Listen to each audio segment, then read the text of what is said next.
Bonjour à tous. Alors je vous fais une petite vidéo ce soir parce que en fait je voulais en faire une plus vite.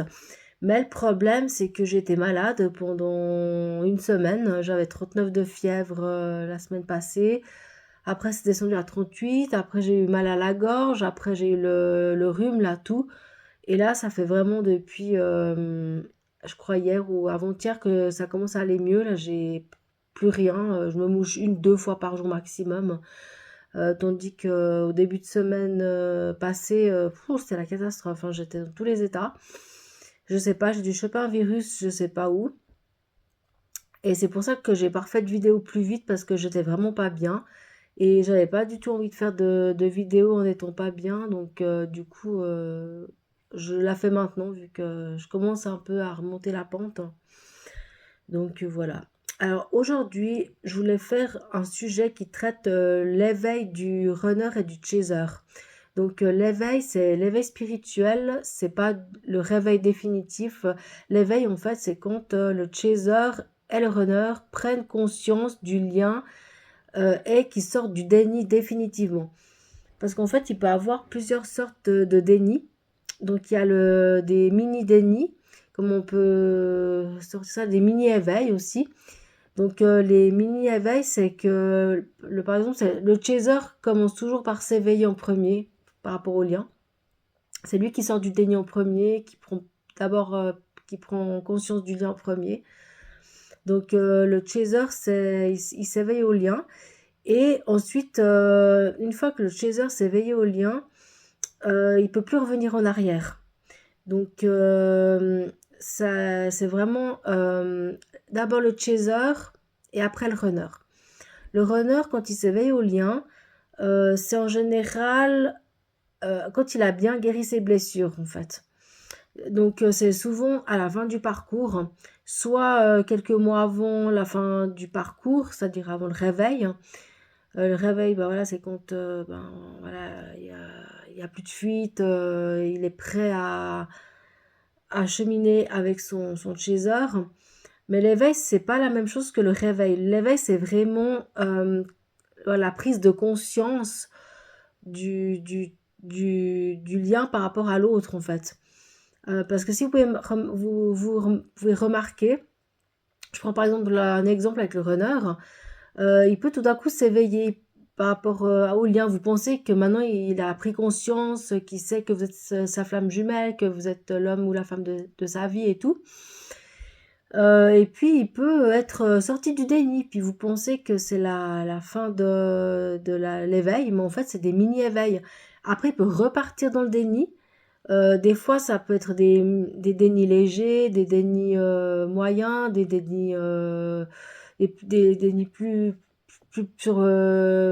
profonds en fait.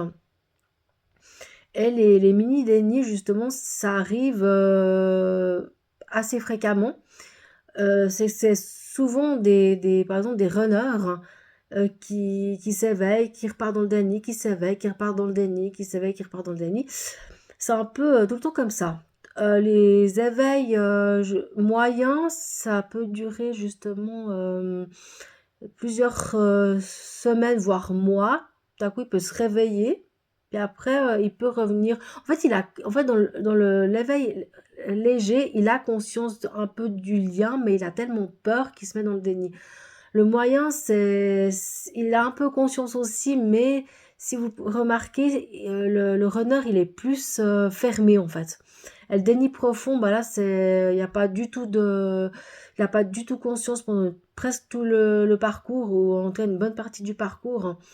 Vous avez beau tout essayer de faire pour qu'il prenne conscience, il n'y a rien qui se passe, il dit qu'il ressent rien pour vous, qu'il n'est pas amoureux de vous, vous ressentez pas la même chose que si c'est un runner qui a un déni léger. Donc si le runner, quand le runner s'éveille justement, euh, en fait, au moment où le runner a l'éveil définitif, hein, je dis bien définitif, parce que les mini-éveils, c'est pas des éveils définitifs, donc après il repart dans le déni, mais quand il a vraiment le runner, l'éveil définitif, il peut plus revenir en arrière, il peut plus revenir dans le déni, c'est ça, c'est fini après. Et en fait, l'éveil, c'est pour préparer le réveil, en fait. Si le runner ne s'éveille pas, il ne peut pas se réveiller à la fin du parcours. Donc, il est obligé de s'éveiller. Et pareil pour le chaser. Si le chaser ne s'éveille pas, bah, il ne peut pas se réveiller non plus, en fait. Mais le chaser prend en général conscience de l'éveil. Des fois, quand il rencontre son runner, en fait, il peut être déjà éveillé. Il peut déjà être éveillé au lien, c'est-à-dire qu'il est plus dans le déni, il a conscience que c'est son runner l'amour de sa vie. Mais le chaser peut aussi s'éveiller plus tard aussi, comme le runner, hein.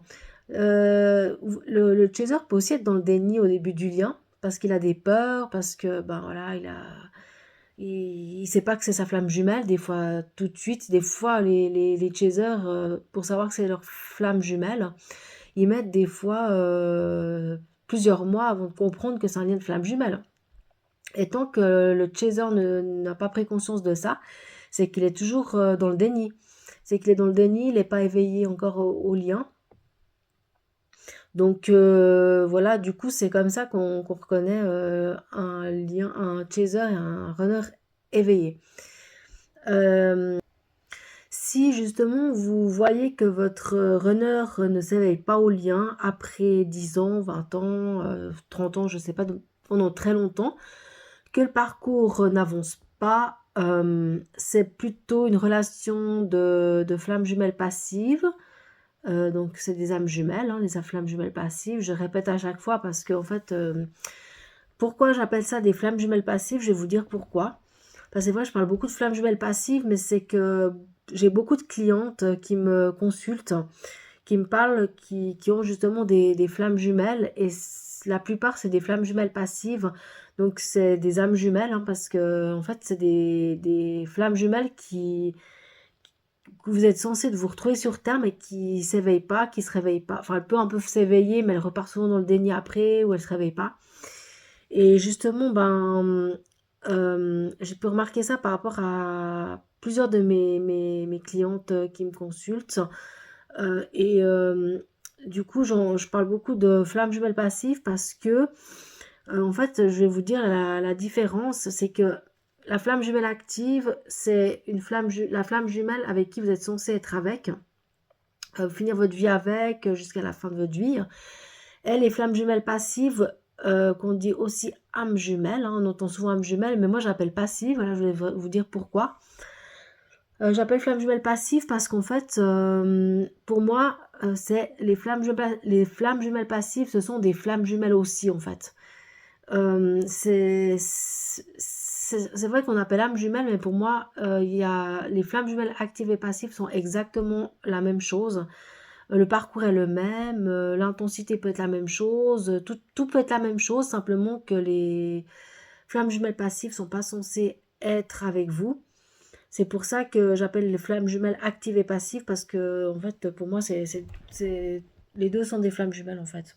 Donc, mais après, c'est vrai que les âmes jumelles, ça va aussi, hein, moi, des fois, je dis flammes jumelles passives, et des fois, je dis âmes jumelles, en fait, ça dépend.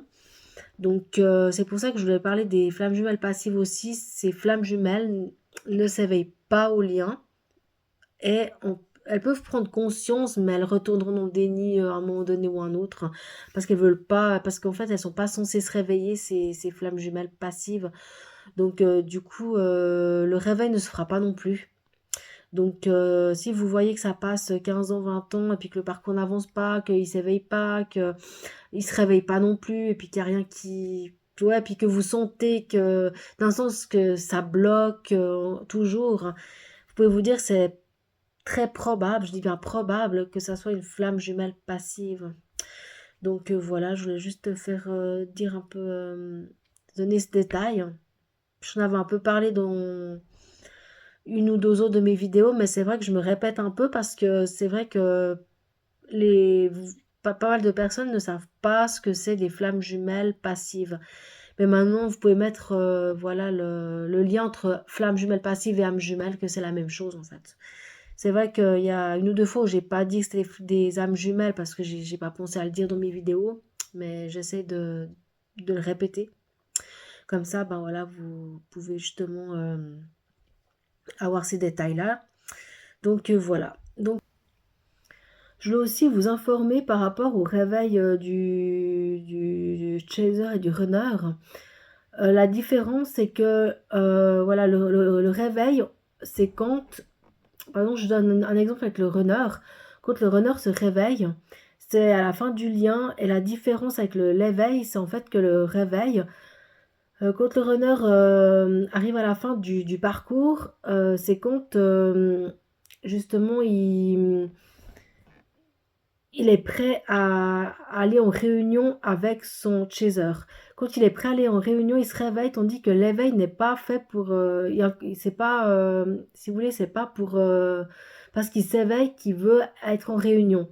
Tandis que le réveil, quand il se réveille, vraiment le réveil définitif après l'éveil, c'est quand justement le runner est prêt à être en réunion avec et à continuer à cheminer vers la réunion avec son chaser. Donc il y a d'abord l'éveil spirituel, que ce que je vous expliquais avant, et ensuite il y a le réveil définitif qui se fait en général d'un coup, où le runner il peut déjà avoir conscience du lien comme je vous ai dit, mais il se réveille parce que maintenant il se dit c'est bon, je suis réveillé, je sais que je suis prêt d'être en coupe sacrée, en réunion, en fusion avec ma flamme jumelle. Voilà, pour terminer, je voulais juste vous informer comment savoir justement si vous êtes éveillé au lien ou pas. Donc pour le chaser, pour savoir si vous êtes chaser, admettons, pour savoir si vous êtes éveillé au lien, c'est que justement vous allez remarquer, vous êtes sorti du déni. C'est-à-dire que vous allez plus vous dire ah non c'est pas ma flamme jumelle ou je sais pas qu'est-ce que c'est comme lien ou il y a plusieurs phrases que vous allez vous dire que vous vous disiez pas avant en fait. Vous allez vous poser plein de questions que vous vous posez pas avant. Vous allez vous sentir complètement libéré. Vous allez sentir que l'amour pour votre flamme jumelle, enfin pour votre honneur est réel, que c'est vraiment lui l'homme ou la femme de votre vie, que il y a plus rien qui peut venir se mettre entre vous et lui. Donc si vous êtes justement réveillé, c'est un peu ces symptômes que vous aurez. Et vous n'allez pas repartir dans le déni parce que si vous repartez, comme je vous ai dit, dans le déni, c'est que c'était des mini éveils. Mais là, je dis vraiment l'éveil définitif. Vous repartez plus après en arrière. Hein. Donc, du coup, si vous voyez que ça fait des semaines, des mois, et puis que vous voyez qu'il y a vraiment, vous ressentez au plus profond de vous un amour inconditionnel, vous ressentez vraiment voilà, que vous ressentez vraiment que c'est votre flamme jumelle. Si vous ne savez pas que c'est votre flamme jumelle, vous n'êtes pas encore éveillé définitivement. Parce que quand vous êtes vraiment éveillé définitivement, il y a vraiment, il n'y a plus cette question, ah, c'est ma flamme jumelle, c'est une âme sœur, est-ce que c'est ci, est-ce que c'est ça? En fait, vous êtes sûr que c'est votre flamme jumelle, vous le savez au fond de vous que c'est votre flamme jumelle, que vous allez finir votre vie avec, que voilà, c'est vraiment la personne qu'il vous faut, que il n'y a plus de barrière en fait. C'est comme ça que vous pouvez remarquer. Et pour le runner, c'est à peu près pareil. C'est juste un peu plus complexe avec le runner parce que lui, il a beaucoup de peur par rapport à autre chaser. Et du coup, comme il a beaucoup de peur, il se met plus facilement dans le déni. Donc, du coup, pour l'éveil définitif du runner, ça sera la même chose que le chaser. Comme j'ai dit, ça peut venir rapidement comme à la fin du parcours. Mais en général, c'est vrai que les éveils définitifs viennent quand les blessures ont été pas mal guéries en fait. Donc, mais il peut déjà avoir des mini-éveils avant. Mais vraiment, quand je dis vraiment le définitif, c'est vraiment que là, il n'y a plus de blessures ni pour le chaser, ni pour le runner. Donc, si vraiment vous ressentez tout ce que je vous ai dit comme symptômes pour le chaser et pour le runner, c'est que c'est l'éveil définitif et puis que voilà, il n'y a plus de retour en arrière, et puis que votre duo est prêt à aller vers la réunion. Donc voilà.